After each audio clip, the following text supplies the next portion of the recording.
Hi, welcome to my podcast, Becoming a Cut Flower Grower. I'm your host, Lydia, and I'm here to share my year of growing and selling cut flowers. I'll be giving you the lowdown on everything I'm doing and sharing all the highs and lows, the good times and the inevitable disasters, all in real time. Join me on my cut flower journey, starting right now. Hello and welcome to the latest episode. It's Tuesday, the 6th of January, 2025. Oh my goodness, no, it's not. 2026. And a very warm welcome to you. So we had snow today for a few hours and it started off really light and it was very pretty and fluffy. And then we had a bit of a dollop, I suppose, and it did settle. So it was pretty treacherous on the plot doing the chickens this morning. It has thankfully now thawed. But the hens all had a better breakfast than me, actually. I had a cup of fruit tea and they had scrambled eggs, porridge, spring greens, spinach, cabbage, and apples. So they had an incredible morning. And the advantage of taking them a warm breakfast is that you can use the tubs of food to help defrost all of the padlocks, because there's nothing more frustrating than arriving and then you can't get in for ages and you just have to stand there.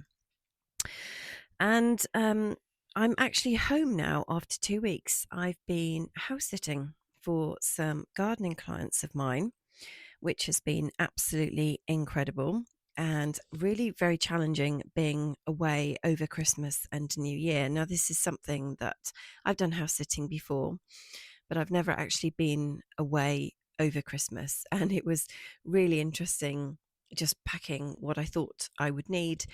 And I was a little bit ambitious. I thought I'd get loads and loads of work on the cut flower business done. And in the end, I didn't, because there were just so many different things to look after and responsibilities and so forth. So I've done the majority of my website, but I didn't get an awful lot else done. So I had an incredible time. It was so much fun.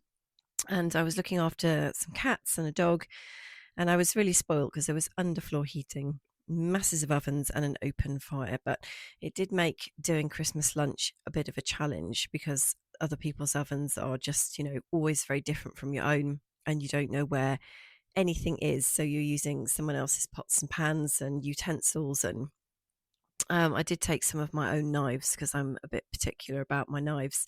I was very tempted to take a set of my own cutlery as well. And I thought, no, really, really don't do that, Lydia. That's a bit excessive. And weirdly, I still haven't found my cream eggs in the move since I've unpacked, which is a bad sign, because to me, they kind of represented me being early or on time or just prepared for things this year. I thought that was a really good start to the year to buy those. And I can't find them anywhere, which is really bizarre. My smartwatch was supposed to be helping me with things this year, and I've got to tell you, I really don't like it. Really, I'm so disappointed, because I've been dithering about getting one for ages, and I spent hours and hours choosing, and then it arrived and I thought, oh, this is amazing. And then after a day wearing it, I thought, no, I don't like it. And I just can't get used to having something on my wrist. And it doesn't weigh anything at all. It's not like it's heavy. It just looks really ugly. I mean, maybe the secret's going to be a new strap, and I could look into doing that. I think I'm going to give it one more chance, because so far I got it and I had all these things to do, and I didn't really spend enough time setting all the shortcuts up. And I think there's too much loaded on it, because this tech is just so clever. You put the watch next to the phone and everything just goes from the phone to the watch like magic. But I think it's loaded up loads of stuff that's then causing the battery to drain, which is really frustrating. And I'm also bundled up in so many layers at the moment that it takes me so long to actually see what the face of the watch is saying. I think, well, I know in my head roughly what time it is now anyway, so it's a bit of a pointless exercise. But I'm going to persevere, because I really did have high hopes for that. Now, I've seen some comments on some of my Instagram posts and others that some listeners and other followers have written, where they didn't get things started or even finished before the cold snap that we're in at the moment. And I want to say, don't beat yourself up about this. There are always going to be things that don't get done when we want them to, because Mother Nature has a really clever way of just calling the shots and throwing curveballs. And even though you know that the weather is coming, or bad weather is coming, or something that you need to be prepared for, you can almost guarantee that something's going to come up in the meantime that you have to sort out first, and you just run out of time. And I would say, just, I know it's such a cliche to say, be kind to yourself, but it's true, because we never get through all of the jobs ever. I have endless lists running and running, and some things just stay on there for ages. I don't even know why, but whenever anything is involving Mother Nature, I just think she's a tough opponent, and we're not always going to win that one. Now, at the moment, at this exact moment, it is raining. So the temperature's increased quite a bit. I think this is the first day in about 4 or 5 days that we're going to be having nighttime temperatures over 0 degrees centigrade, so over freezing, which is incredible. But the snow has obviously stopped play today, and then we've had hard frost since about Saturday, something like that, which has meant that it's, impossible to do any kind of work on the plot whatsoever. I mean, just even walking on the grass at this time of year in these conditions is a bit of a no-no. Digging is out of the question, and it's just really not the time to be out there. Apart from if you have like really heavy snow and you need to go out and knock it off branches or knock it off some of your plants, or if you've got high tunnels or low tunnels, you need to make sure that the snow is not bearing down on that. So in the spirit of the weather and me loving a good list, I can't help myself, I have made a list of things to do when it's unsuitable to be outside. So here we go. I thought some of these might be helpful for you, but it's mainly to keep me focused and stop me just watching films that aren't even that good, or rubbish on the television, or anything else that I get distracted by. In fact, I should find my cream eggs to the list, because that's really bothering me now. So if you're a bit like me and you get a bit overwhelmed when you write lists, because I start off thinking, right, I've got so much stuff in my head, I want to get it out of my head and on a piece of paper or on a note on the phone, and then it won't clog up my brain anymore. So I do that and I write everything down or type it all up, and then it just sits and stares at me all the time. And I do this for work, and I also do it for my personal life. So I have a piece of A4 paper, and every Monday I start a new list with the date of the week, and all of the admin tasks that need doing get written on this sheet.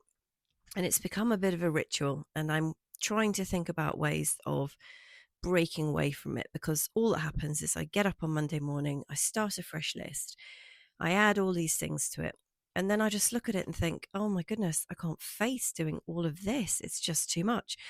So what I'm trying to do this year a little bit differently, because I still have to write things down, even though like all these HRT drugs are amazing and I'm firing on like all cylinders, even cylinders that I'd forgotten I even had. My retention of stuff in my brain is just really not very good. So I don't know that I could completely stop using the lists, but to stop the overwhelm of then having to deal with these lists, I'm setting an alarm on my phone, or in theory, I should be able to set an alarm on the smartwatch, but I don't know how to do that yet, for 1 hour, and literally just blitzing through as much as I can. And when the alarm goes off, just get up and step away from the table and go and do something completely different. Just go make a cup of coffee, go for a walk, go to the loo, go and read something else. Just literally say to yourself, I'm going to do this for 1 hour, and then I'm going to stop. And I can only get done what I can get done in that time, but I am not getting up from the table until I have done an hour's worth of work. And this is my new technique for this year. And I hope it works, because I have these long lists everywhere. And as I say, I just have real difficulty just even knowing where to start. And so much of the stuff to do with the cut flowers in the business sounds incredibly straightforward. And then you end up unpicking it or unpacking it into all these different categories and subcategories. And there's sort of so many things that you need to do first. So, marketing as an example, just masses and masses of things that fall beneath that canopy. And it's almost like I get a bit paralyzed with how do I even just take that first step and do something when you have to do all these other steps first and then steps before you can do that step. So that's what I'm hoping the 1 hour slots is going to do for me this year. So the first thing that I've got on my unsuitable for being outdoors list is an audit of last year. Now, I've done a partial one of this. I did it actually in October before the season had completely finished because I was just really excited to go through all the numbers and all the data that I had collected all year. Not enough data, I should say, but what I had collected. And I wanted to look at the cost of production figures, how long I'd spent doing everything, what I'd sold things for and in what volumes and in what month and who they'd gone to. So I did all of that work in October, and some of it I can still remember, but I really want to go back through that piece of work and just expand it out a little bit more and really look at what sold well for me and what didn't, and what could have done if I had done things a little bit differently. So you'll know that I'm always going on about being late for things, which is why I bought this silly smartwatch. But I want to say to myself, from a data-driven point of view, if I, Lydia, had started this seed 3 weeks earlier and it had been ready for this particular wedding when I think it would have sold really well, how much money would I have made and what difference would that make to my numbers? And so what do I need to be really on the case with in 2026? So there are things like what grew really well and what didn't. Now, part of that is obviously heavily influenced by the weather that we've had that this year. But I don't want to get to a point where I'm kind of making too many excuses for things. So yes, it was unbelievably hot this year, and we had so many challenges with the heat waves, the drought. I mean, from about April to September, we didn't have any water or something ridiculous. And it was really, really incredibly challenging. So things that should have done well just didn't. And then things that, I didn't take up to the plot because I knew I wouldn't be able to water them properly. I kept them at home, and then the roots just spiraled and they all just sort of gave up the ghost, a lot of them. So I made a lot of mistakes this year based on the weather. So there is an argument to say, oh, well, the weather's responsible for what grew well and what didn't. But I just feel like I need to make a note of the things that I've learnt that I could do better next year in the event that we end up having similar conditions next year. The weather's so unpredictable, and I kind of need to have a plan for what am I going to do this year if we have another heat wave in April or we don't have any rain. And I've also want to make a note of what I want to grow more of this year and what I'll do less of. So I'm already cutting down quite substantially on the annuals. You'll know if you listen regularly that I've invested in these roses, that I've got a whole foliage bed now, and that I've bought these perennial plugs. So I'm pushing more on the perennials and the shrubs and the woodies and less on the annuals, or rather less varieties of annuals, because I'm hoping to do large volumes. Like, I think I've got about 500 sweet pea seeds. I might even have some more.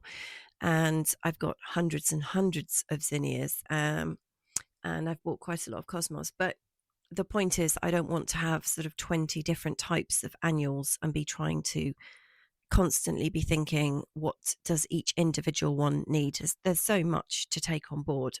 And I think until you really get going, it's just a lot. So I would rather do a handful, and I mean like half a dozen annuals, and do them really, really well and be so good at doing them that I get a reputation for, oh, Lydia does really great, whatever it is, rather than trying to do too many different things, which is what I did in 2025, and in my defense, I really didn't have any money to get the business started. So annuals are obviously the cheapest way. But what wasn't obvious to me is that by the time you factor in all of your labor costs and the production costs on looking after annuals, is that I lost money on quite a few of them.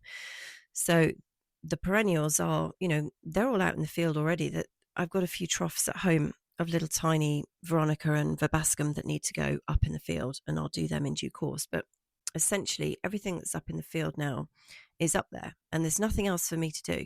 Absolutely nothing apart from a little bit of weeding, keep an eye on the watering, and get the staking in place. But that is so minor compared to the incredible, phenomenal amount of work that is involved in starting off the annuals. Which leads on to my other point, which is making a note of which flowers took up way too much time and therefore are not necessarily a good option for doing again. And I would have to add cornflowers to that mix because they took me hours and hours and hours of my life that I will never get back. And they were absolutely stunning. And I was so incredibly proud of them. And that's the only thing that kept me going with them, really. But I want to find a way to make that simpler this year. So the next thing on my list is to double check my seed orders. So have I ordered everything that I wanted, and have I actually ordered them, not just put the items in a basket somewhere and then forgotten to place the order? Is there anything that I've subsequently thought, oh, I should be doing that? And does it fit in with the layout of the plot and the spacings? Do I have enough space? Do I have enough budget? Do I have enough time to look after them? But just making sure that I have got everything that's on the list and double checking that I've got it. And then also leading on from that, double checking the seeds that I have got stored. Are they still in a safe place? I'm actually looking at mine now, so I really need to go through those. Are they still completely dry? Are they all labeled? Are they still in good condition? Hopefully nothing's got damaged or any of the packets are broken, all of that kind of stuff. And this leads on to paperwork. So I want to make sure that I've got all my receipts in one place for everything that I've purchased. I'm normally very good with receipts, but sometimes for things that I order online, I think to myself, I'll come back and print that receipt later. And yes, it's quick and easy to search for stuff in the emails, but it would actually be a lot better to just print the confirmation email out at the time that the order is placed and then filing it away in one place. So having an envelope that's just entitled receipts and just putting everything in there, because I know that when things get busy, things get a bit out of hand. And days like these are, of course, are the perfect day to do the boring jobs like paperwork. I may or may not input all of my receipts into a spreadsheet of some kind. That probably is going to be part of the crop sheet cost of production work that I learnt about on my course with Jenny Marks, the 6-figure flower farming course that I've just finished before Christmas. And so I'm just thinking about the most efficient way to do that. And it's probably a good idea to think about that now. So next on my list is website tweaks. If you have a website, mine is not online yet. I managed to do most of it over the Christmas period when I was house sitting. And there's still a few checks to do. And I think it's always good to do it and then just park it somewhere and then keep going back with fresh eyes every day. And then also making sure that it's optimized for when people look at it on their mobile phones, because quite frankly, most people seem to look at websites on their phones these days, and therefore it needs to be optimized for that. I also I'll do this regularly when the website is actually live, is to keep an eye on the analytics. So make sure I can see how people are moving around the site, which pages they're visiting, which links they're clicking, and what improvements I could make. And I also thought I would ask my wedding and event florist to have a look at it and see what she thinks, because I have designed it very much with her in mind. She is my ideal customer, so I have built it to appeal to her and florists like her.